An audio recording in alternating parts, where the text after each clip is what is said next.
Terima kasih Anda masih bersama kami di Prime Plus dan di segmen 4 kali ini kami sudah merangkumkan 4 pernyataan atau pertanyaan dari Anda dan akan kami tampilkan untuk kita bahas bersama. Kita lihat ini adalah 4 dari penonton kita di kanal YouTube CNN Indonesia, bisa ditampilkan satu-satu teman-teman produser. Dari @iron_id3993, Pak Menteri Keuangan bilangnya di 98 beda penerapan, terus sekarang apa bedanya Pak? Dan berikutnya adalah @asgar121R1G yang bilang daya beli melemah, coba lihat itu jalan tol penuh, mall masih ramai, konser di mana-mana selalu sold out, itu bukti daya beli kita masih sangat kuat. Berikutnya @asep007T4T, kalau pemerintah beranggapan baik-baik saja ya monggo. Kalau sebentar lagi juga harga barang-barang mahal dan naik, masih bilang masih baik-baik saja ya monggo. Terakhir @jacob, batas psikologis Rp18.000 per 1 USD, apalagi tembus misalkan di atas Rp20.000 per 1 USD, keringet dingin dunia usaha. Pak Sarman, saya ke Anda dulu. Katanya keringet dingin Pak, dunia usaha. Benarkah demikian? Oh iya, benar. Itu sangat-sangat benar sekali gitu loh. Jadi makanya kita sangat berharap ya pemerintah ya harus segera merespon ini dengan serius gitu kan ya, supaya jangan sampai ke titik angka psikologis tadi itu gitu loh. Karena kalau sampai segitu ya mau tidak mau kan dunia usaha itu akan mengambil langkah-langkah mitigasi untuk bertahan, ya kan. Makanya dengan pelemahan ini kan yang namanya ekspansi dunia usaha itu tidak berpikir, apalagi untuk penerima tenaga kerja juga berpikir, tapi bagaimana mitigasi untuk bertahan. Nah, yang kita khawatirkan jangan sampai mitigasi itu bertahan itu ujung-ujungnya adalah melakukan rasionalisasi tenaga kerja. Nah, itu sangat-sangat kita hindari dalam hal ini. Itu last option ya kalau Anda katakan tadi ya. Ya, kemudian juga ini juga dari Asgar ya bilang daya beli melemah, coba lihat jalan tol penuh, mall rame. Ya, mall memang rame, tapi ini saja hanya ngelihat saja. Oke, tapi saya masuk di situ. Itu buat saya yang awam menjadi semacam sarkasme atau jangan-jangan hanya jokes. Tapi untuk dunia usaha, benarkah demikian orang datang, orang meramaikan mall, tapi tidak beli? Ya memang itu buktinya, gitu loh. Buktinya begitu dalam hal ini. Karena kalau kita lihat misalnya bagaimana dari pengelola mall, pada prinsipnya walaupun rame, kan omsetnya juga tidak signifikan, gitu kan? Ya, kalau kondisi sekarang ya beda. Kalau kemarin menjelang Lebaran rame memang iya, karena memang kebutuhan momentum. Momentum. Tapi kalau sekarang ini enggak, gitu loh. Karena kemana lagi masyarakat kita untuk mencari hiburan yang murah meriah? Tidak ada lagi kecuali di mall, ya kan? Banyak pemandangan, ya kan, banyak dilihat, walaupun hanya melihat doang, belum tentu beli. Makanya dulu kan ada Rojali. Ya, itu kan istilah-istilah yang real, ya kan, yang real waktu itu, gitu loh dalam hal ini. Sehingga ya kita komentar masyarakat kita harus respon positif, gitu kan. Tapi ini harus dijawab oleh pemerintah dengan serius dalam hal ini. Makanya kami dari dunia usaha juga kan, pemerintah kan waktu itu juga udah membentuk yang namanya Satgas mitigasi PHK. Kalau tidak salah sudah diumumkan itu waktu hari buruh itu. Kami juga dari pengusaha menunggu kira-kira ini strukturnya bagaimana, orang-orangnya siapa saja, terus apa sih yang akan dilakukan, bentuk mitigasinya seperti apa. Nah ini kan kita tunggu juga gitu loh, karena bagi kami ini sangat dinantikan. Ya kan, supaya jangan sampai misalnya ya, kalau sampai misalnya ini sampai ke angka psikologis, dunia usaha itu daya tahannya sudah tidak kuat lagi, melakukan rasionalisasi ketenaga kerjaan, Satgas PHK datang. Ini apa langkah-langkah yang dilakukan? Ya, apakah memang pemerintah akan memberikan bantuan modal atau apa, atau kebijakan dibilang bahan baku misalnya, kita belum tahu di langkah-langkahnya. Tapi saya pastikan lagi batas psikologis untuk dunia usaha adalah 18.000 atau batas aman sesuai Mas Fitra tadi 18.500. Saya rasa nggak jauh-jauh banget lah ya. Tadi survei tadi kan udah jelas ya, antara 18.000 sampai 22.000. Bagi kami itu angka psikologisnya 18.000. Bagi kami gitu kan. Jadi artinya bahwa yang tipis ini, ya mudah-mudahan kita lihat 1-2 hari ini besok, apalagi besok kan rencana BI akan mengumumkan kenaikan suku bunga. Ya mudah-mudahan ini akan mampu menekan. Gitu loh. Baik. Prof Ferry, apa yang bisa Anda tanggapi, Prof? Ya, kembali lagi ke batas psikologis tadi ya. Saya khawatir, ini kan setiap hari dinamika global ini sangat tinggi sekali ya. Kita lihat sekarang ya, yang tadi orang harapkan dengan adanya negosiasi harga minyak akan turun dan sempat turun ke 90. Sekarang Brent udah balik 109 lagi loh bos. Ya kan? Itu sangat dahsyat naiknya, itu pertama. Yang kedua, yang tadi kita pikir treasury yield 10 tahun tuh aman di 4,2, 4,225. Tiba-tiba shooting up sampai ke 46. Nah ini di luar kontrol pemerintah kita bos. Ini di luar kontrol pemerintah kita, mau mitigasi apa? Ini beyond your control, itu satu ya, external force itu kan ya. Nah sekarang kalau kita lihat, apa sih pemerintah lakukan seperti tadi Pak Sam bilangnya, tidak lain adalah ekonomi kita kuat. Ekonomi kita kuat, but itu kan semua, you give the same narasi, ya, you expect different result. Kan nggak mungkin, ya kan, orang tidak mengharapkan, pasar tidak menginginkan cerita yang bagus. Tapi polisi yang bagus. Ya, nah, polisi yang bagus itu apa? Kan itu yang di-expect. Nah ternyata market merasa, kok ini kagak ada polisinya, cuma cerita yang bagus. Makanya they keep buying dollar. Itulah makanya saya bilang, kenapa saya masih optimis ya bahwa ini bisa kebablasan ke 22.000. Oke, jadi menurut Anda masyarakat lebih merasa aman ketika keep dolar daripada rupiah? Oh iya. Dengan logika yang Anda sampaikan tadi, Prof. Seperti tadi, karena tadi nggak ada satu polisi yang ditawarkan untuk meredam dolar. Yang ada adalah cerita tiap hari and the same story. Jangan khawatir, ya kan? Fundamental kita kuat. Lihat aja kalau Purbaya misalnya ditanya oleh wartawan, oh itu kan cuma sementara. Loh kok kalau cuma sementara tiap hari naik aja terus-terusan. Baik, Kan ini artinya kan nggak dipercaya oleh market. Baik, Ya kan, oke Prof. Mas Fitrah, saya menarik tadi, same story tapi berharap different result. Apa yang bisa Anda Jadi komentari? satu hal yang sudah dilakukan adalah sebenarnya ya kondisi fondasi ekonomi kita bagus. Jadi sisi yang lain memang ya ini jadi PR pemerintah juga ya. Kebijakan pemerintah itu kan perlu harus berkorelasi ya dengan hasil-hasil. Kemarin positif ya kebijakannya bagaimana untuk mempertahankan positivism itu. Yang tadi bahasanya Prof. Heri adalah ini doping ya, ada jump start ya, kalau istilah saya jump start. Nah ini sebenarnya membangkitkan sentimen positif, tapi juga yang tadi disampaikan Bang Sarman itu betul ya. Jadi Satgas PHK ini itu memang sedang dalam diskusi, itu menjadi PR pemerintah lah ya. Dalam konteks ini bisa dalam konteks intervensi bahan baku itu masih dalam diskusi, itu atau bisa dalam bentuk-bentuk yang lain.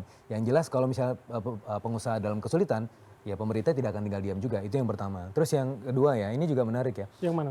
Untuk tentang daya beli melemah. Nah ini menarik, kalau misalnya kita lihat dari konteks pertumbuhan konsumsi, itu kemarin 5,52%. Di atas yang sebelumnya ya, tahun lalu kuartal 1. Tapi masalahnya begini ya, kalau saya ke Ritz-Carlton, Bang Sarman, itu penuh tempat lunch sessionnya. Jadi waktu itu saya bicara sama satu teman ekonom dari regional ASEAN, kita ketemu di sana. Oh Anda kaya sekali ya, itu makan banyak segala macam, bawa keluarga dan seterusnya. Dan itu kejadian di hampir semua elite hotels dan juga elite malls. Ya kalau di tempat-tempat yang upper tier itu kesannya nggak ada masalah. Karena apa? Karena memang sebenarnya kalau yang kita bicara 5,52% itu, kan kontribusi sektor konsumsi itu 54,36%. Nah dari keseluruhan konsumsi itu yang menguasai keseluruhan konsumsi 20% yang di atas. Mereka menguasai 45-50% konsumsi. Sehingga yang bottom 40% ini cuma menguasai yang 17%. Sehingga kalau misalnya ada keluhan-keluhan harga-harga masih tinggi, jobs masih tidak berkualitas, ya itu memang betul karena mayoritas memang berada di sisi ini. Nah ini yang menjadi sebenarnya PR pemerintah. Nah PR pemerintah dalam hal ini melihat ini masih ada ketimpangan. Ya kita memang didrive oleh orang-orang yang memang punya duit. Tapi bagaimana orang yang tidak punya duit yang di bawah ini, terutama middle class. Yang paling bawah mereka sudah masuk DTSEN, Data Terpadu Sosial Ekonomi Nasional, ada bansos. Masalahnya di tengah-tengah ini, yang buat Netflix juga masih mikir-mikir. Karena tadi harganya udah naik karena US dollar meningkat. Nah ini kan kelas pengeluh profesional ya. Kalau misalnya dalam konteks beberapa kajian akademis ini kelas pengeluh profesional. Dan masalahnya ya kita maklum kenapa mengeluh, kenapa? Karena kelompok yang tidak miskin tapi tidak kaya juga, tidak miskin, tidak dapat, amnesti pun tidak dapat. Betul, makanya yang dilakukan pemerintah sekarang adalah di Cita nomor 5, industrialisasi. Nah tapi untuk membangun industri itu kan butuh waktu nih, ya butuh setahun, 2 tahun ya kan. Nah sekarang ini apa yang harus dilakukan supaya yang sedang tertekan ini tidak tambah tertekan, yang mengintercept dari sisi apa? Dari sisi beban hidupnya, beban itu berarti dari sisi harga-harga. Nah meskipun sekarang ada kenaikan US dollar over rupiah gitu ya, rupiahnya terdepresiasi terus. Nah, yang dilakukan pemerintah adalah mencoba untuk melakukan intervensi, intersepsi supaya tidak sampai ke masyarakat. Itu yang pertama. Yang kedua, ya, kalau misalnya kita mempercayai bahwa ini adalah tren seasonalnya itu bulan Juni atau Juli biasanya itu fading away. Nah maka ya tadi I have a very opposing view dengan Prof. Ferry. Kalau Prof. Ferry mungkin 22.000, saya lihat nanti di bulan Juli itu bisa masuk lagi 16.900. Kalau misalnya efek seasonal itu hilang, efek geopolitiknya juga hilang, ya meskipun efek geopolitik itu masih random. Tapi di sisi yang lain kebijakan pemerintah dalam hal ini bisa mengantisipasi potensi depresiasi yang lebih dalam lagi. Gitu. Tapi perhitungan Anda 16.900? Iya sampai bulan Juli. Ya karena kan fundamentalnya 16.700. Tren seasonalnya begitu. Jadi Juni ya itu agak naik. Juli itu naik lagi, September baru lebih signifikan lagi karena September foreign funds masuk lagi. Oke, nah, itu dengan logika 7 bulan yang Anda sebutkan di segmen sebelumnya tadi ya? Iya, somewhat correlated lah. Kalau misalnya kita lihat penutupan saham hari ini, itu foreign net buy ya sudah masuk lagi ke banks. Nah ini juga harus kita lihat menjadi suatu indikator ya bahwa sudah ada mulai masuk lagi karena kan ini udah di bawah 6.500 ya. Nah, dalam simulasi saya, paling bawah itu 6.500. Sehingga kalau udah 6.400 udah terlalu bawah. Nah, ini kemungkinannya rebound sih sampai bulan Juni. Oke, Pak Sarman, tanggapan Anda? Ya, tentu ya tadi dijelaskan oleh Mas Fitra ya sinyal positif bagi kita kalau memang pemerintah mampu menekan itu. Apalagi sampai tadi bisa di level 16.900 ya tentu satu kabar bahagia bagi kami dalam hal ini. Tapi yang jelas begini ya, kalau kita lihat bahwa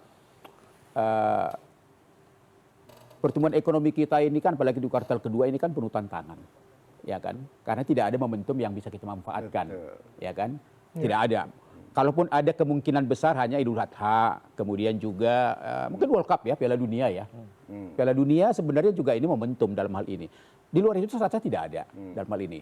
Nah tentu kita lihat bahwa pertumbuhan ekonomi kita ini kan masih ditopang 57% oleh dari konsumsi rumah tangga dan daya beli. Jadi daya beli masyarakat ini memang harus selalu dijaga, ya. Nah tapi bagaimanapun ini korelasinya dengan pelemahan rupiah ini, gitu kan ya. Karena bagaimana menjaga daya beli kalau nantinya barang-barang juga semakin naik, yang ada inflasi yang akan tertekan dalam hal ini. Ya sehingga memang ini harus simultan harus berjalan.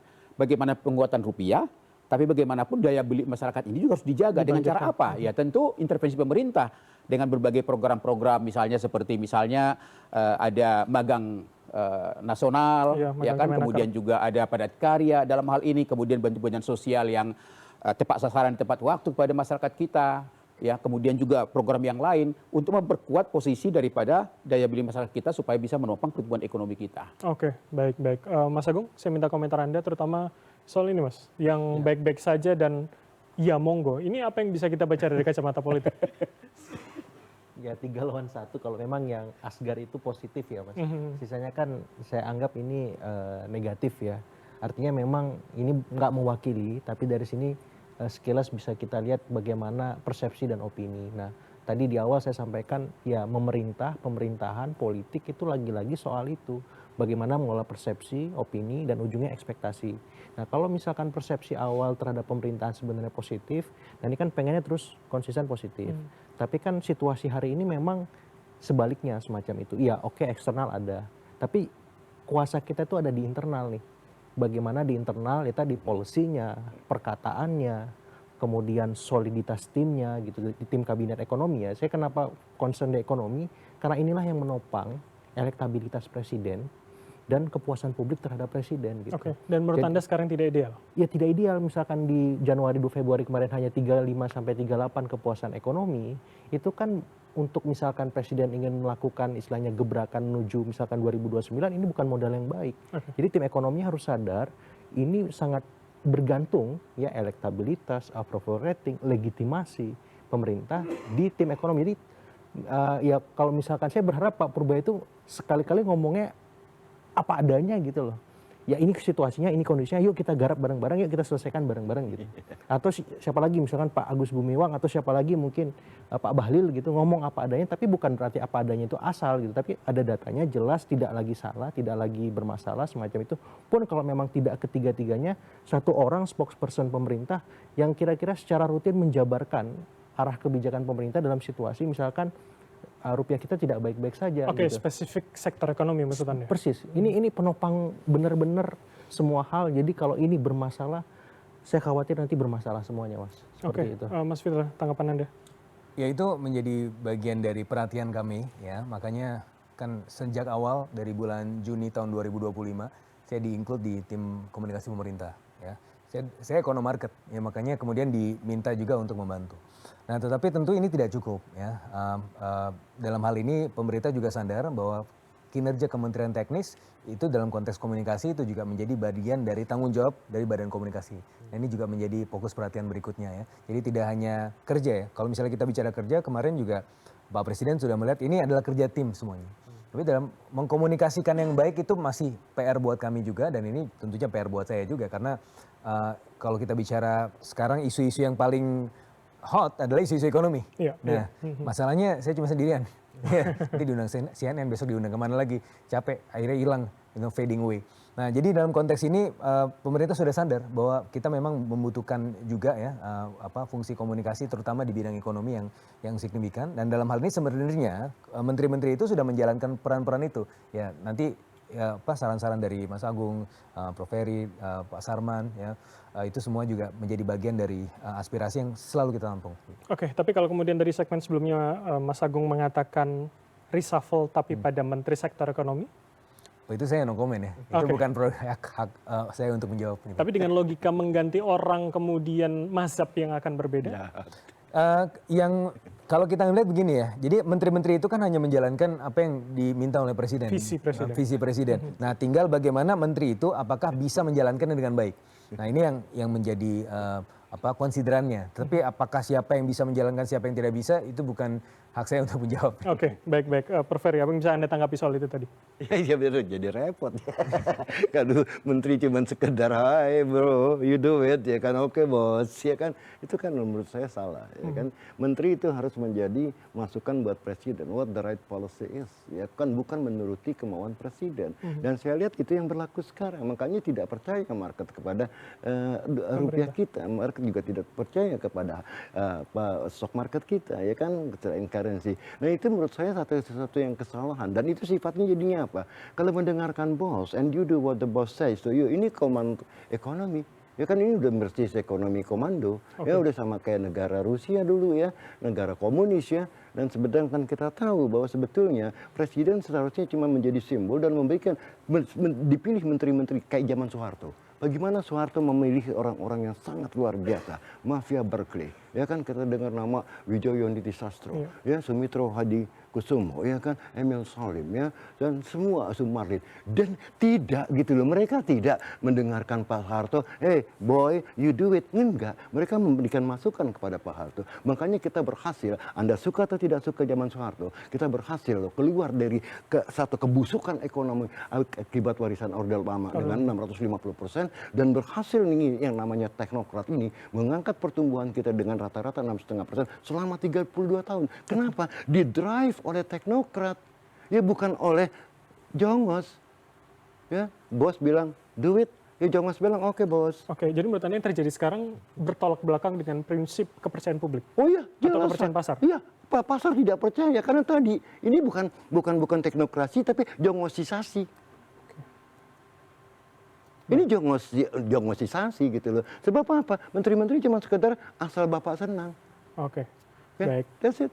Baik, nanti saya akan tanyakan lagi apa sebenarnya solusi kalau menurut Anda, Prof. Ferry. Tapi usai jeda berikut ini, tetaplah bersama kami di Prime Plus.